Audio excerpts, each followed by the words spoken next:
बिस्मिल्लाहिर्रहमानिर्रहीम। बड़े दिनों से चाह रही थी कुछ दिन किसी पुरफ़ज़ा मकाम पर गुजारें और हमने शमाली इलाका जात जाने का प्रोग्राम बना लिया। सैर करते हुए वापसी पर मरी में पड़ाव डाला। एक अच्छे से होटल में ज़िंदगी के ये यादगार दिन गुजारने का प्रोग्राम बन गया। यूँ मेरे मियाँ ने होटल के 2 कमरे बुक करवा लिए। मुकर्रा दिन हम वहाँ पहुँच गए। नथिया गली हमको मरी से ज़्यादा भाई, क्योंकि यहाँ मरी जैसी हंगामा खेजी और भीड़ भाड़ न थी। मरी में तो शाम के वक्त ऐसा मालूम होता था कि जैसे बर्फ़ का तूफान आने वाला है और लोग इससे बचने को इधर उधर भाग रहे हैं। हालांकि बर्फ़बारी का बिल्कुल भी मौसम न था। इस अजीब किस्म की भाग दौड़ और शोर गुगा में सैर का लुत्फ़ मुझको ना आता था। इसके बरक्स नथिया गली बड़ी पुरसकून जगह थी। इन दिनों जब 30 बरस कबल हम वहाँ गए थे, इक्का दुक्का दुकानें थीं और होटल के सामने बहुत ही खूबसूरत बागीचा था। हद नज़र तक सरसब्ज ऊंचे नीचे दरख्त सुबह शाम समा पैदा कर देते थे। हमको आए 2 रोज़ हुए थे कि एक और फैमिली हमारे बराबर वाले कमरे में आकर ठहर गई। सुबह के वक्त जब मैं अपने बच्चों के हमरा बागीचे में निकलती तो बराबर वाली खातून, जिसका नाम सायरा था, वो भी अपने 4 नन्हे मुन्नों के साथ टहलती हुई मेरे पास आ जाती। जल्द ही बच्चों में दोस्ती हो गई। वो आपस में खेलती और हम दोनों बातें करती और कभी बच्चों को खेलता देखकर खुश हो जाती। सायरा के शौहर की पोस्टिंग पेशावर में हुई थी। वो भी बच्चों को सैर कराने की गर्ज से आए थे, क्योंकि सायरा को ये जगह बहुत पसंद थी। वो पहले भी कई बार इधर आ चुके थे। मुझसे कहती कि यहाँ का पुरसकून और ख़ूबसूरत माहौल मुझको बहुत अच्छा लगता है। जब आती हूँ वापस लौट जाने को जी ही नहीं करता। तुम सच कहती हो, वाकई यहाँ से जाने को जी नहीं चाहता। जी चाहता है हमेशा के लिए यहीं रह जाऊँ। 20 रोज़ बाद हमें वापस जाने की फ़िक्र हुई। आखिर कब तक यहाँ रह सकते थे। उसने कहा कि हामिद काम से पेशावर चले गए हैं, वो आ जाएं तो फिर इकट्ठे यहाँ से निकलते हैं। अगले रोज़ हामिद साहब आ गए। जाने की हमने तैयारी शुरू कर दी। जिस सुबह जाना था उससे 1 रोज़ पहले हम दोनों बागीचे में शाम को मिली। मुझे लगा कि आज सायरा का दिल इस खूबसूरत जगह नहीं लग रहा, जैसे कोई परेशानी उसको अंदर से सता रही हो। कुछ बेयकीनी किसी कैफियत थी। इस कदर मुस्तरिब मैंने उसको इससे पहले नहीं देखा था। वो बार बार आसमान की तरफ देखती थी, जैसे किसी शय की तलाश में हो। और मैंने पूछ ही लिया कि वहाँ क्या देख रही हो। कहने लगी, देख रही हूँ कि परिंदे आसमान पर एक ही सिमत में परवाज़ कर रहे हैं। शाम का वक्त है ना, तभी इन परिंदों को अपने घरों को पहुँचने की जल्दी है।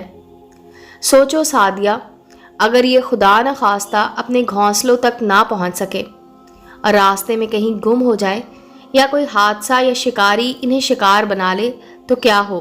कुछ भी नहीं, ऐसा तो होता ही रहता है।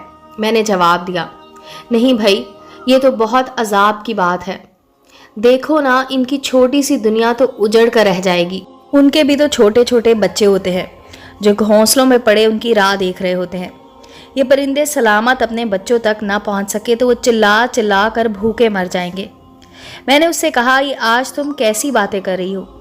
जो कुदरत उन्हें पैदा करती है वही उनको जिंदा रखने के आदाब भी सिखाती है और वही उनकी हिफाजत भी करती है। मगर उसने मेरी बात सुनी अनसुनी कर दी। मैं बहुत वहमी हूँ मिसेज़ इम्तियाज़। मैं तो कहती हूँ कि ऐसा होने से तो अच्छा है कि बच्चे भी साथ ही हादसे का शिकार हों, ताकि वो माँ बाप के बाद बिलकने के लिए ज़िंदा ना रहें। छोड़ो भी सायरा, तुम भी शाम के वक्त क्या किस्सा लेकर बैठ गई। मैंने बात बदल दी। वो देखो, नातवां सा बूढ़ा बेचारा झूमता हुआ इधर ही देख रहा है आस भरी नज़रों से। आओ उसको कुछ दे दें।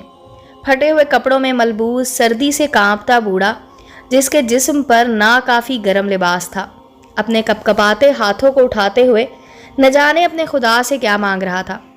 मैंने 5 रुपए उसके हाथों पर रख दिए।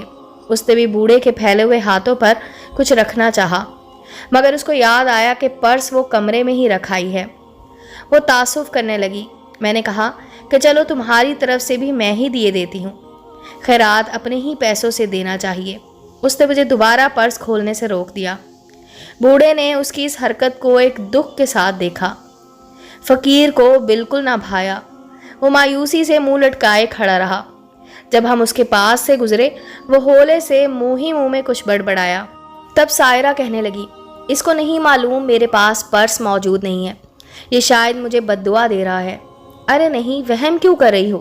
वो बेचारा न जाने क्या कह रहा था और तुमने उसकी धीमी आवाज़ को बद्दुआ समझ लिया। बद्दुआ भी दे रहा है तो उसकी बद्दुआ देने से क्या होता? ये तो ऐसे ही बेतुकी सदाएं लगाते रहते हैं कि किसी को दुआ तो किसी को बद्दुआ। इस बात पर वो बेख्तियार मुस्कुरा दी, एक सहमी हुई सी मुस्कुराहट जो उसके लबों पर फैल गई थी। मुझको एक बदशगुनी जैसी कैफियत लगी। मैंने हैरत से उसकी तरफ देखा तो बोली, फ़कीर बाबा की ये बात तो बस वैसे ही थी।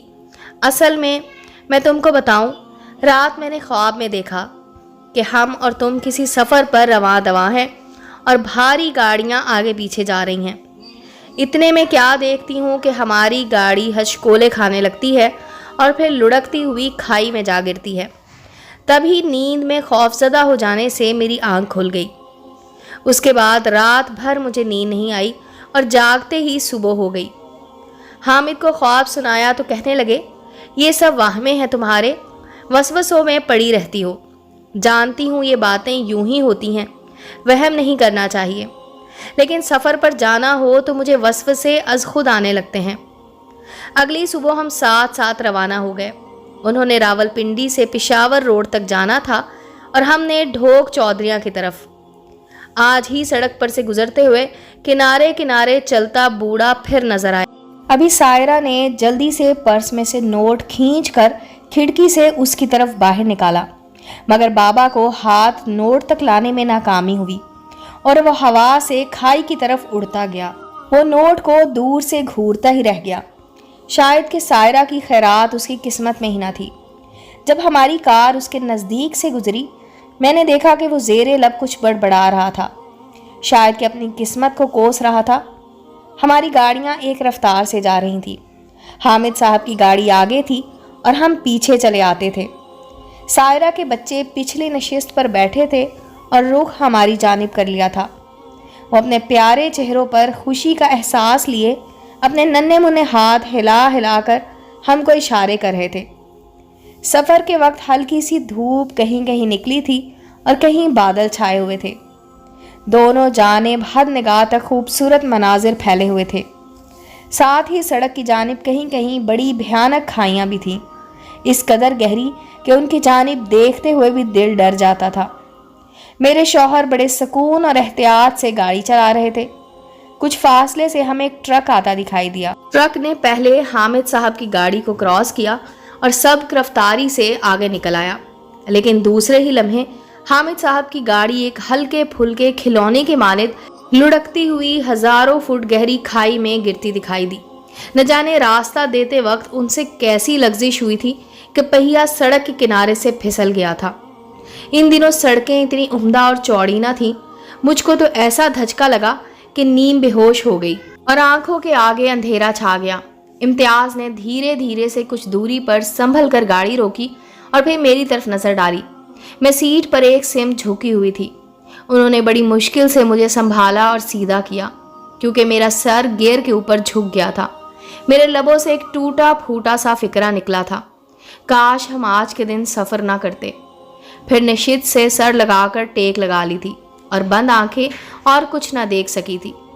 मुझ में ऐसा भयानक मंजर देखने की और हिम्मत ना थी। मैंने खुद को सुला देना चाहा, मगर लाशऊर जाग रहा था और तसव्वुर के पर्दे पर चार नन्हे मुन्ने मुस्कुराते बच्चों के मासूम चेहरे उभरते डूबते नजर आ रहे थे। मुझको लगा वो अभी तक अपने नन्हे मुन्ने हाथ हिला हिलाकर हमें इशारे कर रहे हैं। मेरे शौहर गाड़ी से उतर गए और मुझे हिलाया कि होश में रहो, पानी पी लो और बच्चों का ख्याल रखना, गाड़ी से हरगिज ना उतरना। मेरे हाथ और टांगें कांप रही थीं। गाड़ी को मैंने लॉक कर दिया ताकि दरवाजे ना खुलें और बच्चे उतरने की कोशिश भी ना करें। मैंने उसी लम्हा देखा कि पहाड़ी लोग गोली की सी तेज़ी के साथ उतराई की तरफ जा रहे थे कि जहाँ से सायरा और हामिद की गाड़ी नीचे गई थी। इम्तियाज़ ने मेरे देवर को फ़ोन कर दिया। वो अपनी गाड़ी लेकर घंटा भर में आ पहुँचे और मुझको बच्चों समेत गाड़ी में बिठाकर घर ले आए, जबकि इम्तियाज़ हमारे साथ नहीं आए। उन्होंने फ़ोन करके हामिद साहब की यूनिट इतला की और उनके घर फ़ोन किया जहां उनकी फैमिली के कुछ लोग मौजूद थे। वो रात गए घर लौटे थे, आकर गुमसुम बिस्तर पर लेट गए। मुझसे कलाम ना किया और ना मुझ में उनसे बात करने की हिम्मत थी। वो दिल पकड़े हुए आए थे। इन चंद दिनों से दोनों एक दूसरे के दोस्त बन गए थे। हामिद साहब के साथ रोज़ शाम को टहलने निकल जाते थे। उनको भी तफरीह के इन दिनों में एक साथी मिल गया था। फ़ोन नंबर्स का तबादला हुआ था और एक दूसरे के घर आने के वादे भी हुए थे। मालूम न था कि ये सफ़र हामिद और उनकी फैमिली के लिए सफ़र आखिरत हो जाएगा। मालूम होता तो मैं सायरा को और इम्तियाज़ हामिद को कभी दोस्त ना बनाते और ये दुखी मंजर अपनी आंखों से देखते कि जिसने हमेशा के लिए हमारे दिलों को मुट्ठी में लेकर भेज दिया था। इस हादसे को होते आंखों से देखने के बाद वो सफ़र हमारा ऐसा कटा था कि जैसे हम अभी अभी अपने ही किसी अजीज़ और उसकी फैमिली का सोग मना कर आ रहे हों। काफ़ी अरसे तक इन प्यारे लोगों की प्यारी बातों को याद करके रोना आ जाता था। उसके बाद मैंने कभी इस रास्ते पर सफ़र ना किया, लेकिन जब भी किसी बूढ़े फ़कीर को सड़क किनारे हाथ फैलाए देखती हूँ, दुख से मेरी आंखों में आंसू आ जाते हैं। ऐ काश किसी बूढ़े इंसान पर ऐसा बुरा वक्त ना आए कि कांपते हाथों से उसे भीख मांगनी पड़े। ऐसे अफसुर्दा मंजर की भयानक हादसे की याद दिलाते हैं। सोचती हूँ अगर सायरा से नथिया गली के होटल में मुलाकात ना हुई होती तो शायद मुझको इस हादसे का इतना गहरा सदमा ना होता। उम्मीद है दोस्तों स्टोरी अच्छी लगी होगी। चैनल को लाइक और सब्सक्राइब करें और बेल आइकॉन का बटन दबाना मत भूलें ताकि हर नए आने वाली स्टोरी का नोटिफिकेशन आपको मिल सके। मिलते हैं अगली स्टोरी के साथ।